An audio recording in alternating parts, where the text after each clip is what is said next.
हाय नमस्कार सगळ्या भावांना बहिणींना. तर भाऊ बहिणीनं झालं का सगळ्यांचं जेवण? हो का, माझं तर काय जेवण झालंय बर का. ती काय झालं तुम्हाला सांगती, शिलाई मशीनचं काम, डंक्याचं काम, गिरणीचं काम लय लोड व्हायला लागला राव. त्याच्यामुळं काय होतंय, मला जरा व्हिडिओ टाकायला वेळ लागतोय ना, त्याच्यामुळं.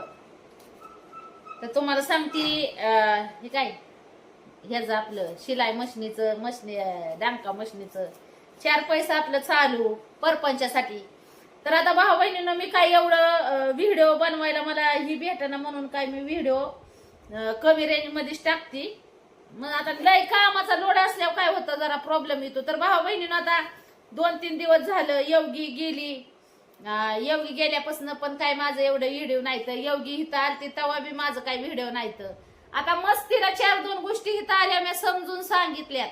आता ज्या दिवशी तुम्हाला सांगते इथं होती त्या दिवशी थोडं भावंडांचं म्हणजे भावंडाचं काय आता ते कायमचं चालू आहे, त्यांना काय सांगाय शिकवाय राहिलंच नाही बघा कुणी.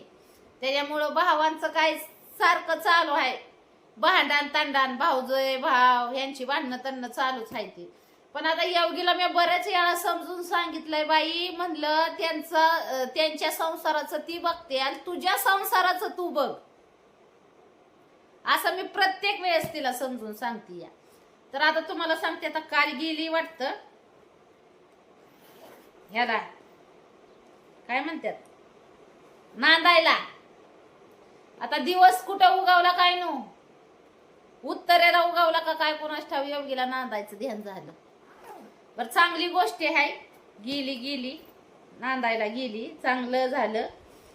पण तसंच तिथं राहावं तिने असं वाटतंय मला. कसं आहे भावा बहिणींनो, मी प्रत्येक वेळेस सांगण्याचा प्रयत्न योगीला पण भरपूर केलेला आहे की बाई शेवटी आहे कसं असतं माहितीये का, हो नवरा बायकोची किती जरी भांडणं झाली तरी शेवटी नवरा आणि बायको दोघंची एकामेकाला असतात आणि त्या दोघांची शेवटपर्यंत साथ कडला जाती, असं मी प्रत्येक वेळेस तिला सांगितलेलं आहे. पण आता ऐकायचं नाही ऐकायचं तो तिचा प्रश्न आहे भावा बहिणींना. तिला नांदायचंय. आता इथं होती 4 दिवस राहिली गेली. तिच्या मनाला आलं की जाती, तिच्या मनाला आलं की येती, तिच्या मनाला आलं की नांदाय जाती, तिच्या मनाला आलं की कुठे येते माहेराला. जरा म्हणलं माहेरावनं दुर्लक्ष कर, स्वतःच्या संसारात लक्ष दे, चांगलं असतं म्हणलं. स्वतःच्या संसारात लक्ष दिलं तर म्हणलं टायमाला तुझ्या उपयोगी येईल म्हणलं. स्वतःचा संसार बघ जरा म्हणलं. भावंड म्हणलं काय बारीक नाहीत आजकाल. आता आईबाप नाहीत, लहान लेकरांची ज्याला आईबाप नाहीत लहान लहान त्यांची ती आईबाप, तुम्हाला सांगते आईबाप गेल्यावर ती जगते ती. आणि म्हणलं हे काय बारीक नाहीत बचड, तवा काय करावं म्हणायला, बरोबर का नाही. आता प्रत्येक वेळेस जर आपल्याला एवढं समजून सांगितलं तरी जर त्या पुढच्या माणसाच्या डोक्यात बसत नाही म्हणल्यावर काय करायचं, बरोबर ना भाऊ बहिणीनं. त्याच्यामुळं हो का, जेवढं होईल तेवढं मी सांगण्याचा प्रयत्न केला. आता योगी जायच्या टायमाला पण मी व्हिडिओ काढला नव्हता, तुम्ही बघितलंय नाही, कारण की इंटरेस्ट मला पहिल्यासारखा राहिला नाही आता. हा शॉर्ट व्हिडिओ आपल्या आनंदाने मी बनवलं, म्हणजे आपलं एक एन्जॉय म्हणून, उत्साह म्हणून बनवलं. हो का, माया महाग लय झंपराची काम असते ती. बघा तुम्ही बघा, बघा कसं झंपर शिवून टाकलं ते मी इथं. त्याला हुकन हिन बसवायचे ते अजून भाऊ बहिणीने शिव टाकल्या तर अजून कापायच्या झंपर. माझ्या माग सारखं झंपराचं काम असतं, त्याच्यामुळं शिवण्या मला आणते काय थोडा रस प्यायला. हा आता सकाळी मस्त तुम्हाला सांगते टोपलंभर भाकरी, भगुल्याभर कालवण केलंय भारी, गलसात आणि गलसात. आता ही किचन वाट्यावर जाऊन जेवाय बसली काय. हे काय शेवग्याच्या शेंगाचं आणि वांग मिक्स कालवण, बाजरीच्या भाकरी. काल दिवसभर उपाशी मरलो राव भाऊ बहिणीनं, हिरबळ भाकर नव्हती, पुरीला नाही, नवऱ्याला नाही, मला बी नाही. काय झालं, वारच तेवढं सुटलं होतं आणि गॅसची टाकी मस्त बुकिंग केली पण गॅसची टाकीच मिळ नाही. औ कुल्फी आणल्या होत्या ना ग? हा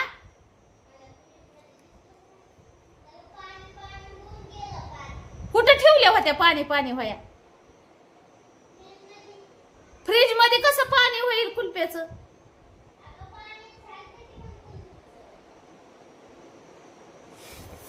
अगं मेंटल, फ्रीज मध्ये ठेवल्यावर कसं काय पाणी होईल कुल्फीचं? अगं म्हणजे ते डब्यात नव्हतं ठेवलं. लय अवघड आहे. कुठं ठेवल्या मग? तिथं बाहेर ठेवल्या.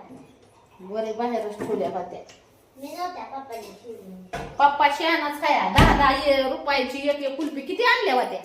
3 आणल्या वाटतं. पप्पाच आहे पप्पा. पप्पाचं डोकंच नाही जाग्या. भाऊ बहिणीनं कसं नवरा सांभाळायचा आले आणि कशा नवऱ्या बरोबर परपंच करायचा आलाय कुणाच ठाऊ बाय.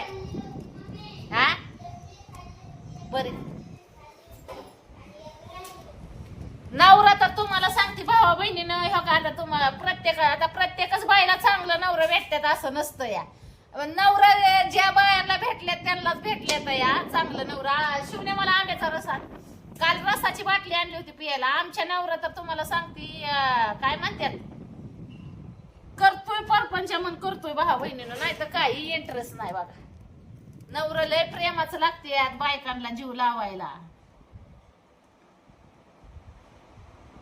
आता मला काय काय बाया येते ते इथं कमेंट मध्ये सांगायला तुझा नवरा असा हाय म्हणजे तुझा नवरा लय चांगला हाय. परत काय म्हणते ते तुला योगी सारखा पाहिजे होतं आमक पाहिजे होतं. अगं बायानं ज्याची त्यालाच माहिती असतं कळलं का.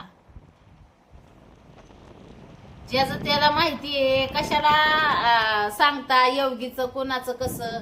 माझं कसं आहे मला माहित आहे आणि कशा नवऱ्या बरोबर मी परपंच केला ही बी मला माहिती आहे. बरोबर का नाही भाऊ बहिणींनो. आता काय गोष्टी मी अलीकडे दिल्यात सोडून जास्त म्हणजे जिथली तिथं मी नवरा जरी घरी असला तरी एवढा मी नवऱ्यावर संपर्क ठेवत नाही आणि जास्त ते सगळं बोलत बी नाही म्हणजे आपलं लिमिट मध्येच. कालवण कशाला गलासात आणलंय ग? आ कालवण आणाय सांगितलं का गलासात तुला मी? रस आणाय सांगितला होता. ये देवा हो का गलासात कालवण आणलंय पुरीने. कशी डोकं चालवायचं. रस आंब्याचा आणला होता व काल भूक लागली होती आताडे ओढत होती तेव्हा आंब्याच्या रसाची हो का असली हे जे एवढी बाटली आणली होती पियाला. म्हणलं रस प्यायल्यावर तरी जरा शांत वाटलं. आणि नवरा आता नवऱ्याचं तुम्हाला सांगते गुण काय सांगावं भाऊ बहिणीनं. ज्याचं त्याचं ज्याला त्याला माहिती असतं कळलं का. आणि एखाद्या वेळेस नाही सहन झाल्या मी सांगत असते बघा व्हिडिओ मध्ये पण मी बोलती ह्या गोष्टी. आणि पण मी आता सध्या तर माझी परिस्थिती मी काय केली माहितीये का. मी नवरा संग जास्त बोलतच नाही कामापुरतच. जास्त नवऱ्याला बोलायचं नाही ठरवलंय मी. नको भांडणं व्हायला नको तंडणं व्हायला. नवरा जरी घरी असला ना तरी नवरा एकीकडे मी एकीकडे असते त्याच्यामुळं भांडणं व्हायचा विषय राहत नाही. आणि नवरा घरी असला तर हमकस कशा नाही कशावरून भांडणं होते. रस प्यायला या भाऊ बहिणींनो. आंब्याचा रस काल आणलेला ती बी मिरची कुठाय बाया आल्यावर तुम्हाला सांगते ते रस प्यायचा बी डोक्यात नाही. काचची गलस आणते जरा पियाला म्हणजे पियाल्यावाने वाटत बराबर करा.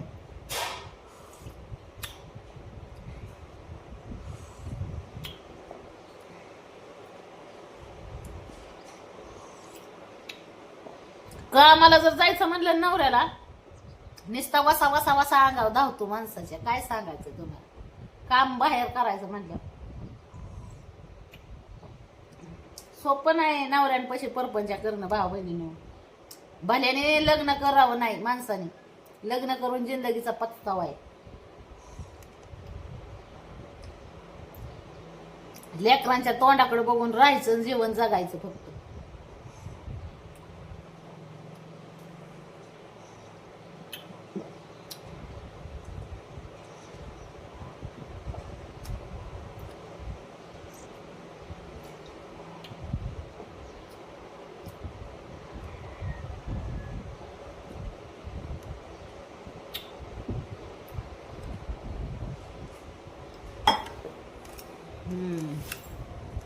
पिली रस बरं वाटलं जरा. हॉलमध्ये जेव. पेपर का व्हायचं? हा 26 एप्रिलला सुट्ट्या नाहीत लागल्या अजून पोरींला. लागत्याला आता सुट्ट्या पेपर झाल्यावर.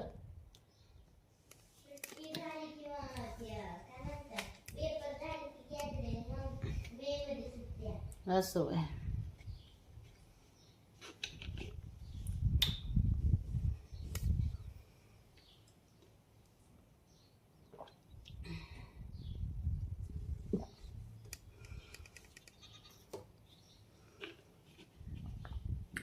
चला आता योगी गेली नांदायला भाऊ बहिणीनो. सांगितलंय तिला, म्हणलं आता तरी म्हणलं जाऊ नको माहेरला, म्हणलं नवऱ्याच्या तिथंच राहा. काही होऊन दे, किती भांडणं होऊन दे, नवऱ्यापाशीच राहून करायची म्हणलं भांडणं. 2 दिवस भांडणं करायचं आणि तिसऱ्या दिवशी परत परपंचाला लागायचं. परत अजून 4 दिवसानं भांडण झालं ना, परत अजून 4 दिवस भांडण करायचं आणि परत 5व्या दिवशी परपंचाला लागायचं. पण नवऱ्यापाशीच राहून सगळं भांडणं तन्न करून परपंचा करत बसायचं. बरोबर का नाही? म्हणलं इकडं तिकडं हिंडण्यातच जर दिवस घातला तर परपंचा कधी व्हायचा? बरोबर का नाही? संसार परपंचा करायला हो का आता घडू नाही घडलं झालं लगीन, पण लगीन झाल्यावर मात्र आहे ना परपंचा केलाच पाहिजे. जर लग्न नसतं केलं तर मग परपंचाचं काही टेन्शन नव्हतं, पण आता लग्न झालंय म्हणल्यावर तर करावंच लागल ना. आता नवऱ्यांनी तर करून ठेवला नव्हता आधी परपंचा. बरोबर का नाही? तर आता लग्न झालंय म्हणल्यावर तर करावंच लागल. रडत पडत कडत परपंचा असू द्या. चला आता मिरच्या फिरच्या कुटायच्यात, लाईट गेली. मिरच्या कुटायचं काम लय असतंय बघा. शिलाई मशनीचं काम, बरीच काम असतात तुमच्या पूनमताईच्या मागं.